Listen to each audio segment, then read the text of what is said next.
نحمده ونستعينه ونستغفره ونعوذ بالله من شرور أنفسنا ومن سيئات أعمالنا. من يهده الله فلا مضل له ومن يضلله فلا هادي له، وأشهد أن لا إله إلا الله وحده لا شريك له، وأشهد أن محمدا صلى الله عليه وسلم عبده ورسوله. يا أيها الذين آمنوا اتقوا الله حق تقاته ولا تموتن إلا وأنتم مسلمون. يا أيها الناس اتقوا ربكم الذي خلقكم من نفس واحدة وخلق منها زوجها وبث منهما رجالا كثيرا ونساء. اتقوا الله الذي تساءلون به والأرحام إن الله كان عليكم رقيبا. يا أيها الذين آمنوا اتقوا الله وقولوا قولا سديدا يصلح لكم أعمالكم ويغفر لكم ذنوبكم، ومن يطع الله ورسوله فقد فاز فوزا عظيما.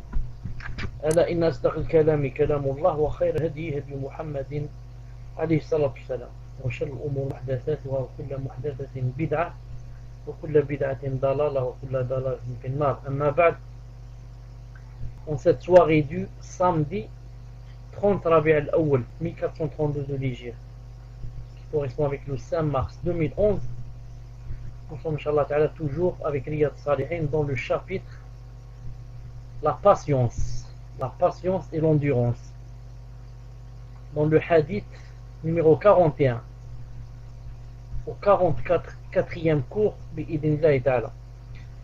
D'abord une petite remarque, vous avez remarqué que ces temps-ci on commence à 21h. Il ne faut plus m'attendre à 20h30 car la Aïcha maintenant, la Aïcha est elle a monté. Non. Donc elle est montée, donc on commence toujours Inch'Allah Ta'ala à 21h. Ensuite ça sera plus, ça sera vers 21h30 Inch'Allah Ta'ala. Donc le hadith d'aujourd'hui, je le lis Inch'Allah Ta'ala d'abord en arabe. Inch'Allah Ta'ala. Naam, je vais le changer après dans le site Inch'Allah. Donc je lis d'abord le hadith en arabe, ensuite en français. An Abi Abdillah Khabbab ibn al-Arat radiyallahu ta'ala anhu قال شكونا إلى رسول الله صلى الله عليه وسلم وهو متوسد بردة له في ظل الكعبة، فقلنا ألا تستنصر لنا ألا تدعو لنا؟ فقال قد كان من قبلكم يؤخذ الرجل فيحفر له في الأرض فيجعل فيها، ثم يؤتى فيوضع على رأسه فيجعل نصفين، ويمشط بأمشاط الحديد ما دون لحمه وعظمه ما يصده ذلك عن دينه. والله ليتمن الله هذا الأمر حتى يسير الراكب من صنعاء إلى حضرموت لا يخاف إلا الله والذئب على غنمه ولكنكم تستعجلون. رجه البخاري. Est-ce que je suis connecté?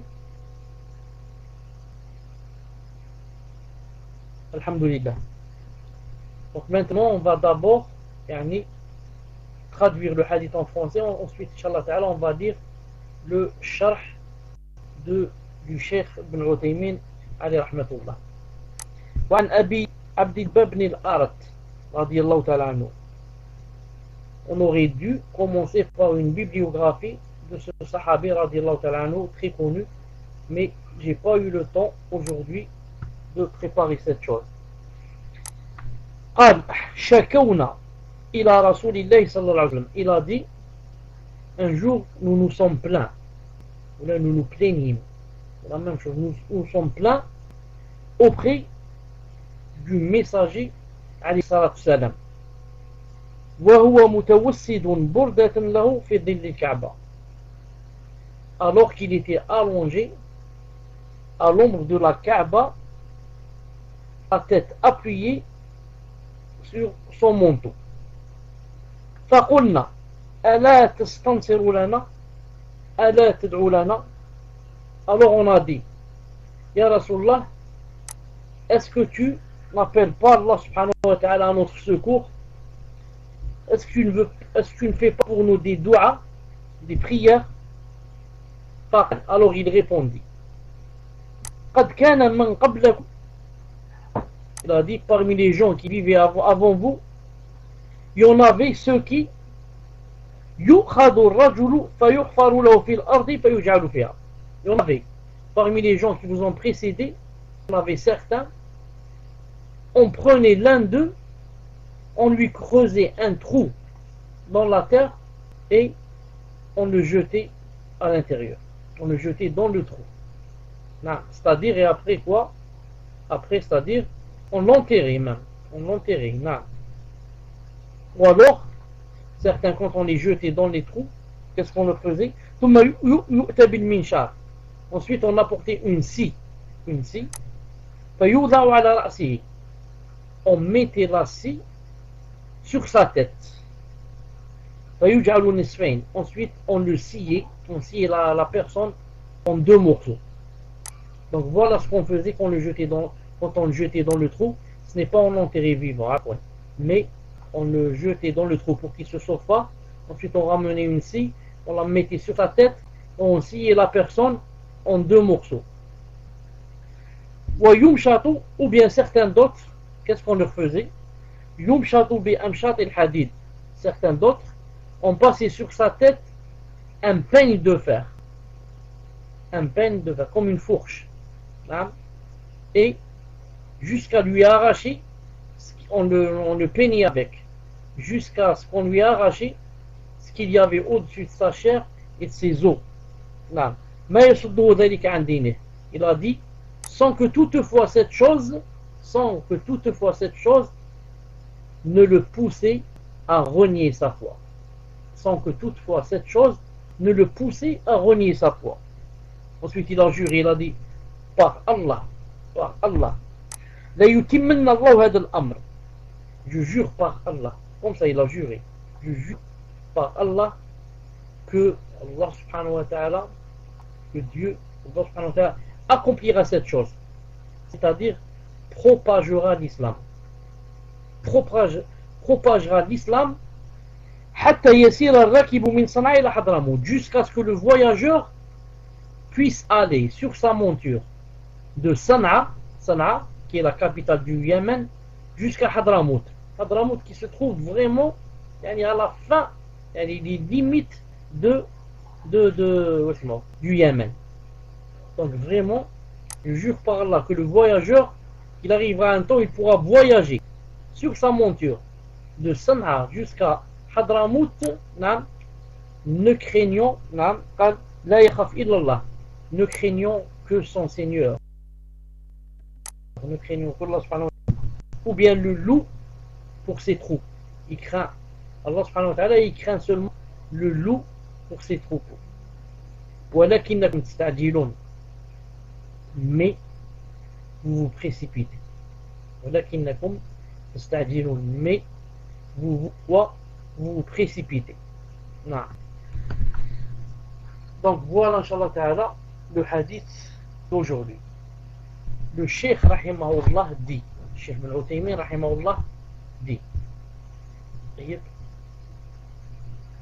une seconde, le Cheikh rahimahullah dit, hadith Abi Abdillah Khabbab ibn al-Arat.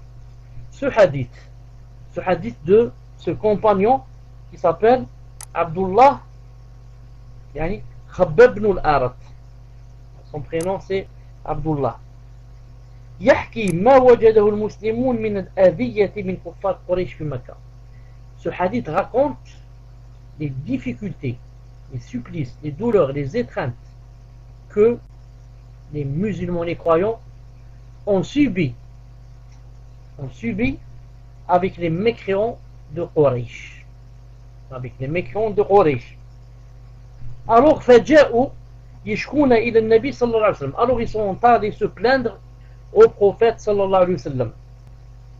Quand ils sont arrivés chez le prophète sallallahu alayhi wa sallam, ils l'ont trouvé allongé sur un manteau sous l'ombre de la Kaaba. Sous l'ombre de la Kaaba, il était allongé sallallahu alayhi wa sallam. فبين النبي صلى الله عليه وسلم. Alors le prophète sallallahu alayhi wa sallam, qu'est-ce qu'ils lui ont dit? Ils lui ont dit, ya Rasulullah, demande à Allah subhanahu wa ta'ala de nous faire une issue. Demande à Allah subhanahu wa ta'ala de nous venir au secours. Tu vois, Rasulullah, comment on souffre. Tu vois, Rasulullah, combien c'est difficile. Tu vois, Rasulullah, les souffrances qu'on endure. Qu'a été la réponse du prophète sallallahu alayhi wa sallam? Il leur a cité les gens et les croyants qui les ont précédés. Pourquoi il leur cite cela? Pour qu'ils les prennent comme modèle et pour qu'ils puissent aussi comparer entre ce qui leur est arrivé à eux et ce qui est arrivé à ceux qui les ont précédés. Il a dit: avant vous, les croyants qui étaient avant vous, il a dit: ceux-là ont souffert et ont enduré et ont été éprouvés beaucoup plus que vous. Ensuite il a cité, il a dit: d'ailleurs, on prenait certains d'eux, on lui creusait un trou, ensuite on le jetait dans le trou. Ensuite on l'a posé sur sa tête, le milieu de sa tête, et on commençait à le scier. Ensuite, et certains d'entre eux, on les peignait. On prenait un pain, je sais pas comment ça s'appelle, peigne. On prenait un peigne en fer. C'est comme le genre, une fourche comme ça. Et on commençait, subhanallah al-azim, à le peigner avec, entre quoi? Sa chair et ses os. Imaginons sa chair et ses os, avec des peignes de fer. Et le Cheikh Ahmed dit, et sûrement que ces supplices c'était des choses vraiment atroces, des choses vraiment difficiles. Il leur a dit, alors que vous, alhamdoulilah, ça ne vous est pas arrivé comme ça. C'est-à-dire que ceux qui vous ont précédé ont enduré plus que vous, ont souffert plus que vous. Ensuite il a juré, il a dit: je jure par Allah Ta'ala le Tout-Puissant, Allah Ta'ala achèvera cette chose, achèvera là, c'est-à-dire l'islam, achèvera de propager cet islam, jusqu'à ce que la personne et le voyageur puissent voyager sur sa monture de Sana'a jusqu'à Hadramout, ne craignant qu'Allah subhanahu wa ta'ala, ou bien le loup sur ses troupeaux. C'est-à-dire qu'il n'aura pas peur des mécréants, il n'aura pas peur des kuffars. Bon, l'islam doit propager tellement il y aura des musulmans partout. Mais le malheur c'est quoi? C'est que vous vous précipitez. Vous voulez d'un coup que Allah Ta'ala vous porte secours et que vous soyez les gagnants et que l'islam triomphe et que vous avez vaincu les kuffars. Comme ça, en une demi-journée ou là, en un mois ou en un an, vous vous précipitez. Donc, ce qu'il leur demande, sallallahu alayhi wa sallam, hey, fasbiru wantadiru al-farj minallah, mais plutôt patientez et demandez qu'Allah subhanahu wa ta'ala vous fasse une issue. فإن الله سيتم هذا الأمر. Allah Ta'ala promet qu'il achèvera cette chose. Allah Ta'ala promet que l'islam se propagera partout et que l'islam vaincra. Voudra qui voudra, détestera qui détestera. Que tu le veuilles, que tu le haïsses, que tu veuilles cette chose qu'elle arrive ou que tu haïsses, que tu veuilles cette chose qu'elle arrive ou bien que tu fasses tout ton possible pour qu'elle n'arrive pas. Elle arrivera malgré nous. Elle arrivera malgré la haine des mécréants, malgré la haine des ennemis, malgré l'aversion des ennemis, malgré les ruses des ennemis, malgré les complots des ennemis, malgré les stratagèmes des ennemis. L'islam se propagera et sera lui le vainqueur sur toutes les religions. Vous pouvez voir seulement ce qui se passe de nos jours ou là, de nos temps ou là, et vous pouvez comparer entre toutes les religions du monde et l'islam et voir quelle est la religion qui se propage le plus vite possible et qui a le plus, tous les jours le plus de nouveaux adeptes. Comparez entre l'islam et le christianisme par exemple. Combien de gens rentrent dans le christianisme, combien de gens rentrent dans l'islam par jour ou là par semaine, et faites la comparaison. Alors que l'islam, on fait tout son possible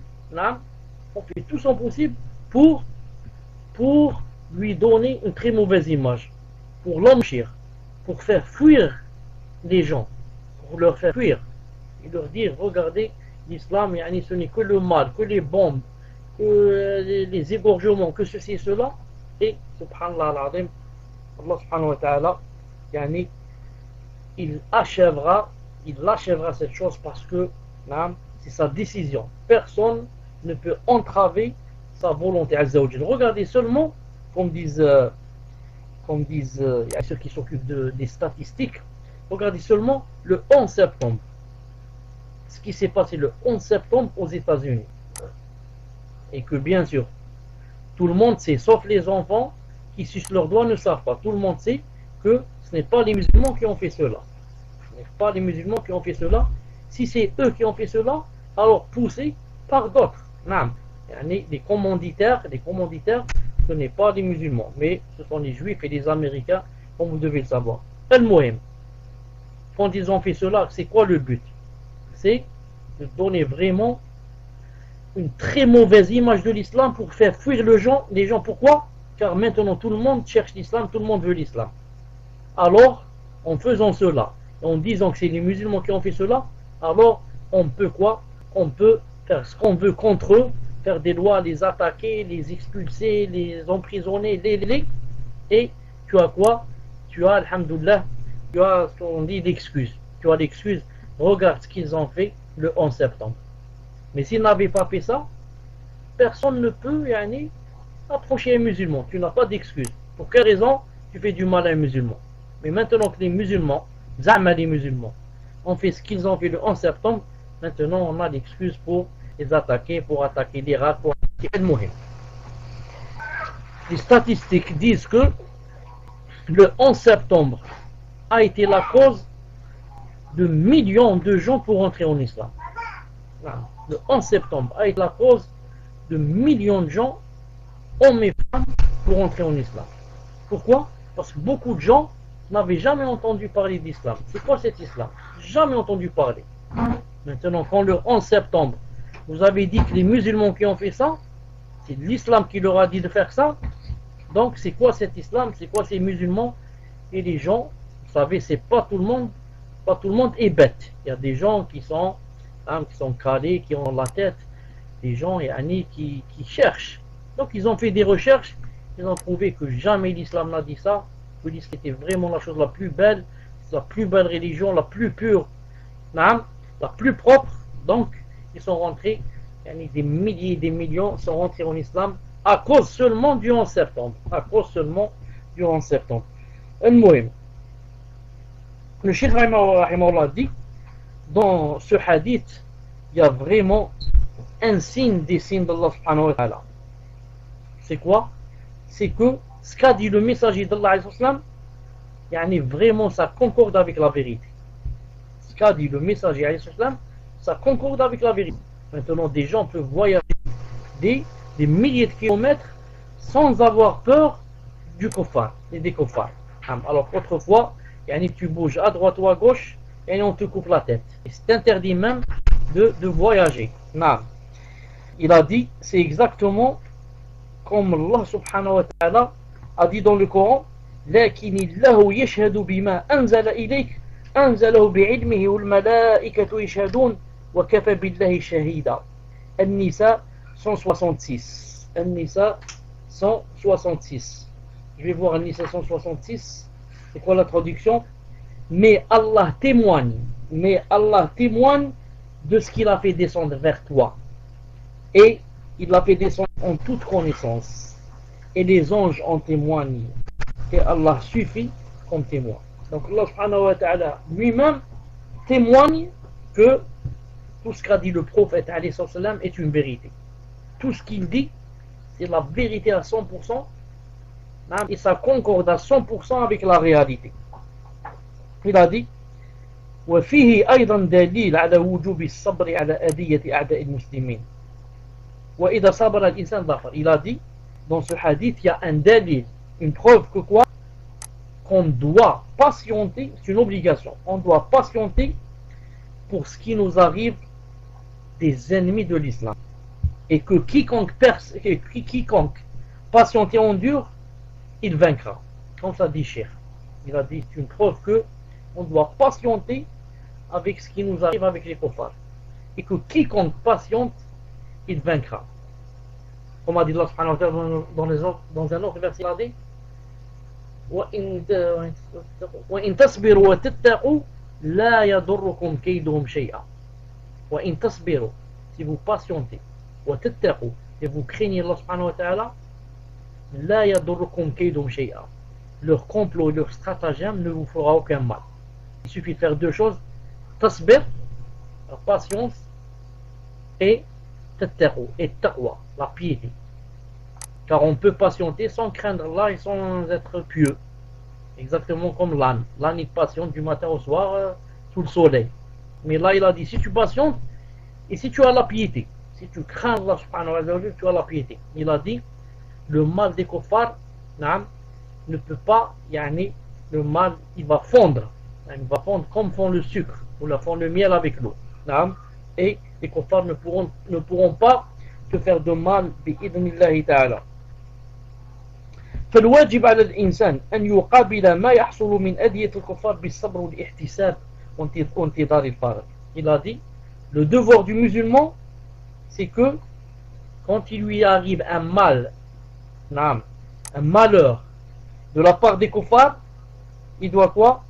Il doit par contre patienter et escompter la récompense chez Allah subhanahu wa ta'ala et attendre qu'Allah ta'ala lui fasse une issue. Allah ta'ala lui fasse une issue. ولا يظن أن الأمر ينتهي بسرعة وينتهي بسهولة. Et ne pas croire que les choses comme ça font vite et que ici une minute ou deux tu as l'issue et tu as quoi?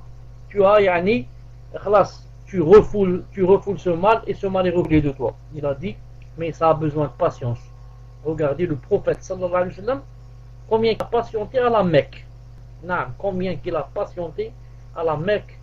13 années de da'wah, 13 années de patience, de souffrance, pour qu'enfin il soit parti à Médine où Allah subhanahu wa ta'ala lui a fait une issue à lui et aux croyants.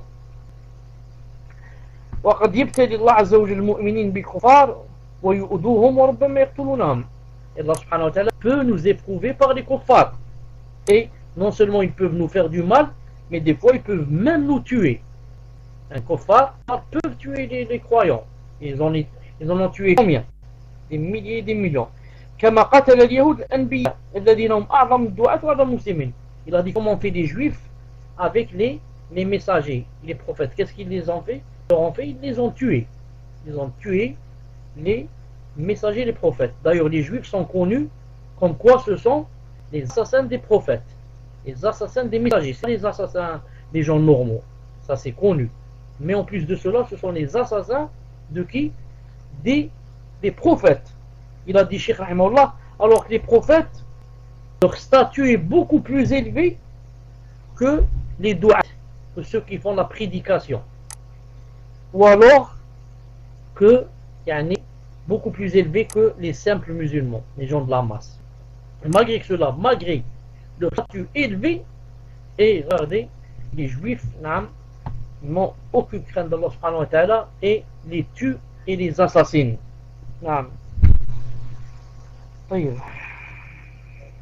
Il a dit, il a dit, le musulman doit quoi? Patienter, escompter la récompense chez Allah et atteindre et attendre qu'Allah ta'ala lui fasse une issue. La yamal wa la yadjar. Et il ne faut pas qu'il se lasse et qu'il se dise pourquoi l'issue n'est pas venue.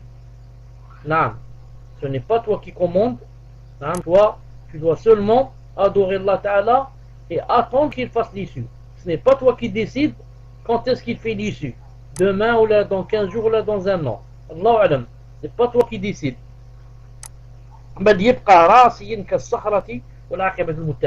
Mais plutôt le musulman doit être inébranlable comme un roc, comme une montagne inébranlable. Qu'il y ait du vent, qu'il y ait de la neige, qu'il y ait de la pluie, la montagne ne bouge jamais de sa place. Comme ça doit être le croyant dans les épreuves. Et c'est quoi? il sait que celui qui est pieux, que yani, la fin sera à lui, la victoire sera à la personne qui est pieuse. Tant que quoi? Tant qu'elle ne se précipite pas. Vous avez entendu la fin du hadith, qu'est-ce qu'il a dit? Wallahi que Allah subhanahu wa ta'ala fera la solution. Et que le voyageur voyagera sans avoir peur du kafir. Mais vous vous précipitez. Comme ça dit le prophète sallallahu alayhi wa sallam. Tu te précipites. Tu veux que Allah te fasse la solution maintenant. Un mois, un an. Tu veux que la solution vienne. Tu ne veux pas patienter jusqu'à ce que lui décide et lui la donne bi'idnillahi ta'ala. Il a dit فإذا صبر وصبر وسلك الطرق التي توصل المقصود ولكن بدون فوضى وبدون استنفار وبدون إثارة لكن بطريق منظمة. Il a dit mais en patientant on doit quoi? On doit patienter tout en quoi? Tout en obéissant à Allah subhanahu wa ta'ala. C'est pas je patiente et je prends des chemins et des voies que Allah subhanahu wa ta'ala a interdit de prendre. Il a dit comme ceux qui font le désordre sur terre. Ils patientent mais en même temps ils prennent des chemins sinueux et c'est le désordre. Ce n'est pas organisé. Il a dit si tu fais comme ça, si tu fais comme ça, les ennemis des musulmans comme les hypocrites et les kuffars, il a dit regarde eux comment ils sont organisés et regarde eux comment que ils font tout leur possible pour atteindre leur but tout en étant bien organisé. Il a dit alors que le musulman c'est lui qui au contraire devrait être organisé et devrait tout planifier. Il devrait tout planifier. Il a dit أما السطحيون الذين تأخذهم العواطف حتى يثوروا ويستغفروا. Il a dit quant à ceux qui ne voient pas plus loin que le bout de leur nez. Il y a beaucoup de musulmans qui sont comme ça, vous le savez, pour ne pas dire la plupart. Il y a beaucoup de musulmans qui ne voient que le bout de son nez, ils ne voient pas plus loin, ils ne voient pas ce qu'on appelle les conséquences. Ça n'intéresse pas les conséquences. L'essentiel, il veut quoi? Il veut voir maintenant le résultat. Il a dit quant à ceux-là qui ne voient pas les conséquences et qui ne voient pas plus loin que le bout de leur nez et qui sont quoi? Et qui obéissent et sont soumis à leur tentation. Au lieu d'être soumis à Allah a dit, son prophète a dit, ceux-là, ils sont soumis à quoi? À leur tentation. Ils marchent avec les tentations. Il a dit et ils font des révoltes. C'est un peu ce qui se passe maintenant dans le monde arabe. C'est un peu ce qui se passe dans le monde arabe. C'est bien que le gouverneur ne soit pas un tyran. C'est bien que le gouverneur ne soit pas quelqu'un de mal. C'est bien qu'il soit quelqu'un de bien. Mais comment faire pour le changer? On le change d'une façon islamique, comme a dit Allah, a montré son prophète, où là on le change en faisant n'importe quoi, en se révoltant et en brûlant et en criant et en tuant et en faisant des mille et une choses que Allah subhanahu wa ta'ala n'aime pas. Il a dit en faisant cela, alors beaucoup de bonnes choses vont passer au-dessus de notre tête, au-dessus de notre nez, et on ne va pas les avoir ces choses-là. Ou alors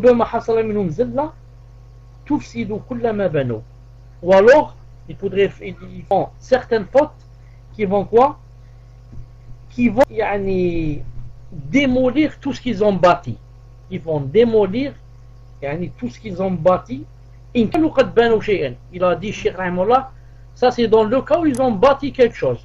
Dans le cas où ils ont bâti quelque chose. Mais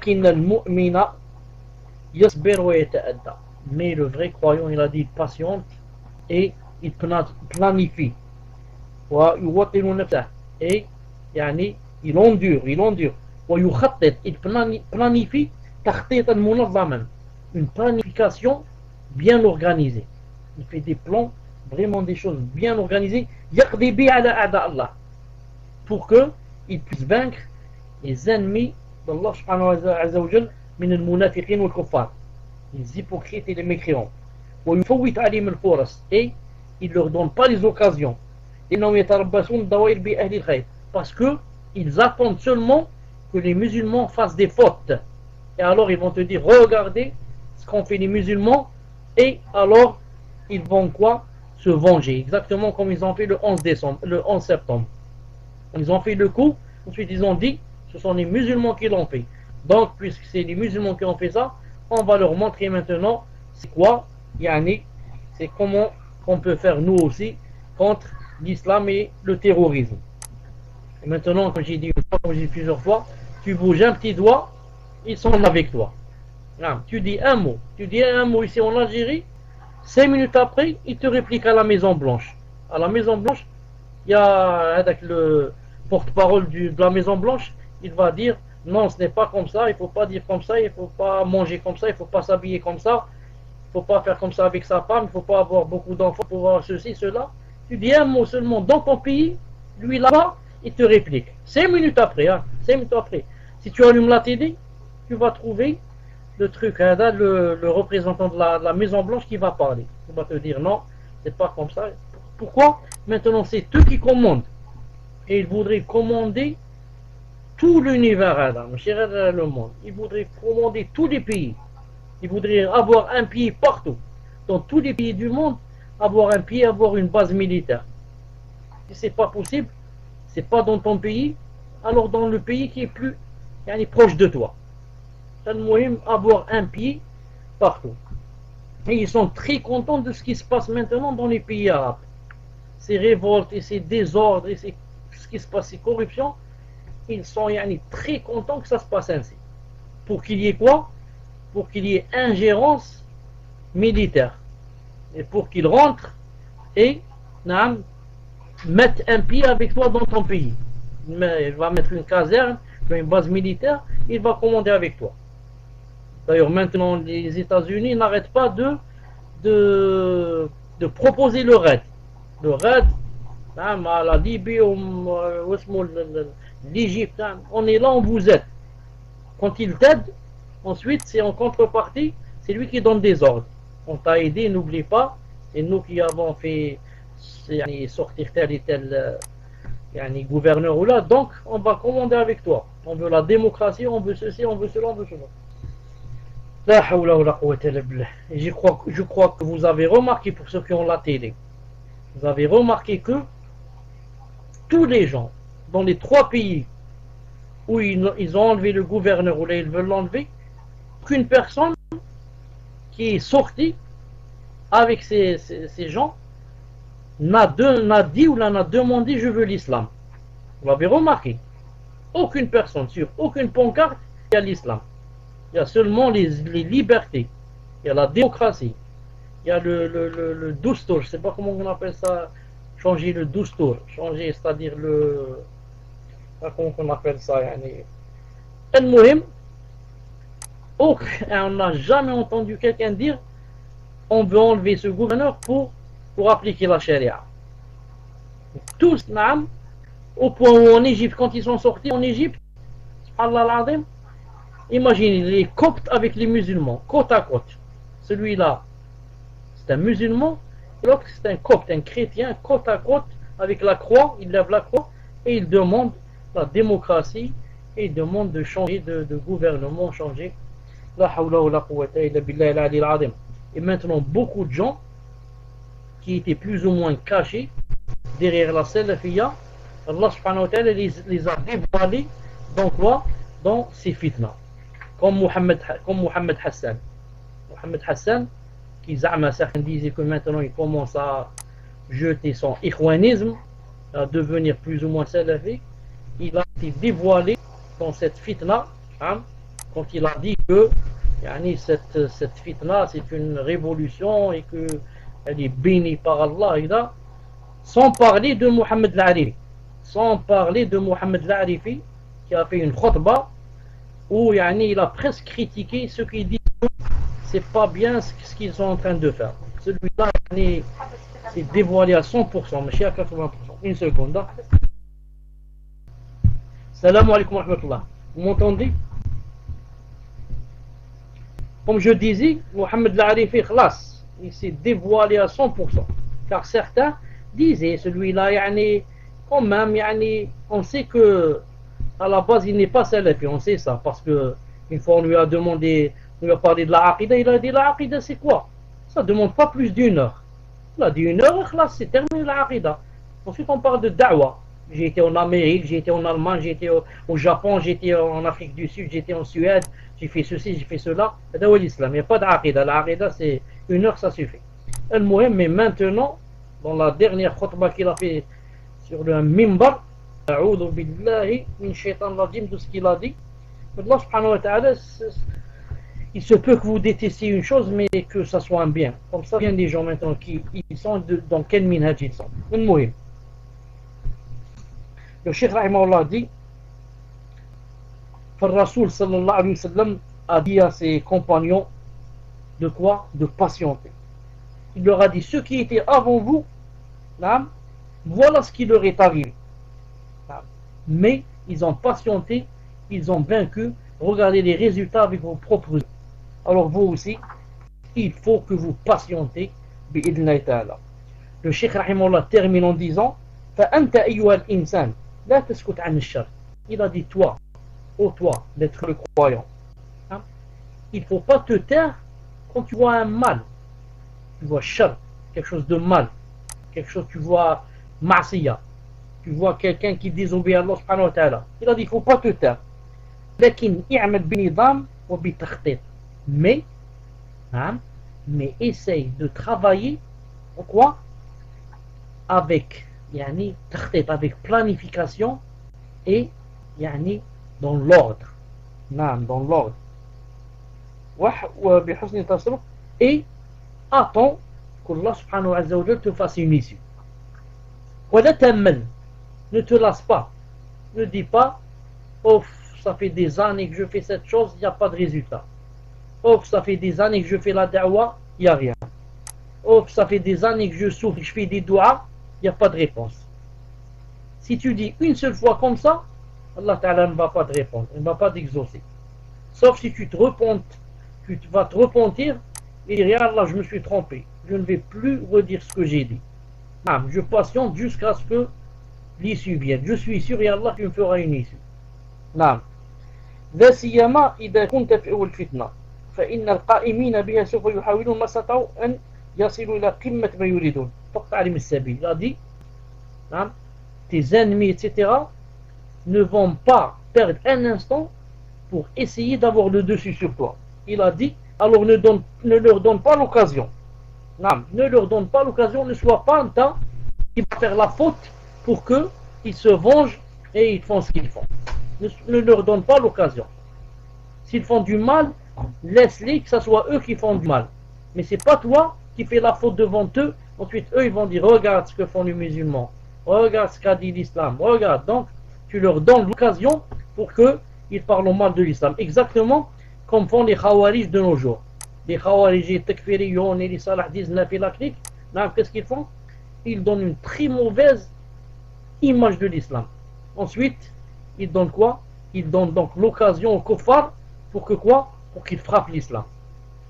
Ils donnent l'occasion aux kuffar pour frapper l'islam et dire voilà, l'islam, c'est ça votre islam, l'islam c'est des bombes, l'islam c'est des égorgements, l'islam c'est les voleurs. Ils rentrent dans les supermarchés, ils volent, ils disent c'est ça l'islam. C'est ça donc votre islam. On va vous montrer ce que c'est maintenant, ce qu'on est nous. On va vous montrer. Il a dit وَكُنْ أَطْوَلَ مِنْهُمْ نَفْسًا وَأَشَدَّ مِنْهُمْ مَكْرًا. Essaye d'avoir une haleine plus longue que la leur. Ils ont une longue haleine, vous avez remarqué. Vous n'avez pas remarqué ceux qui sont contre l'islam, comment ils ont une longue haleine? Vous n'avez pas remarqué? Est-ce que quelqu'un de nous, des musulmans, est-ce que quelqu'un peut avoir une longue haleine comme un chrétien quand il va faire la da'wa dans les pays reculés, dans les déserts, en Inde, je ne sais pas où, il va rester des années dans une petite église qu'il va construire, même pas une église, une petite maison comme ça, il va faire la da'wa 30, 45 jusqu'à ce qu'il meure là-bas pour faire la da'wa au christianisme et la da'wa à la Trinité. Il dit qu'Allah Ta'ala n'est pas un, Ils sont trois. Comme a dit qu'ils appellent eux ils appellent Sœur Thérèse. Sœur Thérèse, je ne sais pas combien elle a commencé la da'wa au christianisme, quoi, à l'âge de 12 ans ou là. Jusqu'à l'âge de 86 ans, là, 88 ans. En train d'appeler les gens à quoi? À faire le shirk et l'associationnisme, toute sa vie. Mais elle avait une longue haleine.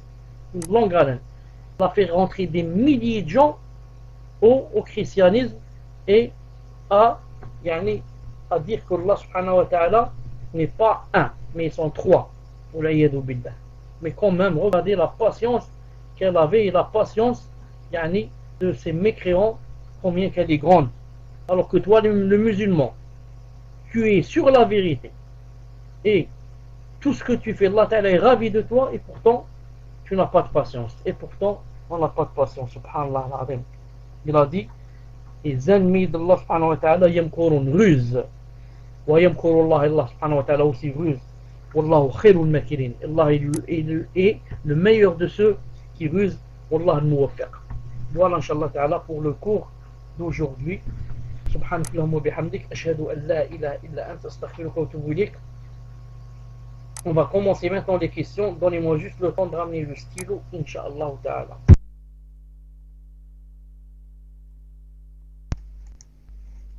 Assalamu alaikum wa rahmatullahi wa barakatuh. Cheikh, hafizakumullah. J'ai préféré attendre que vous finissiez le cours pour débloquer le site.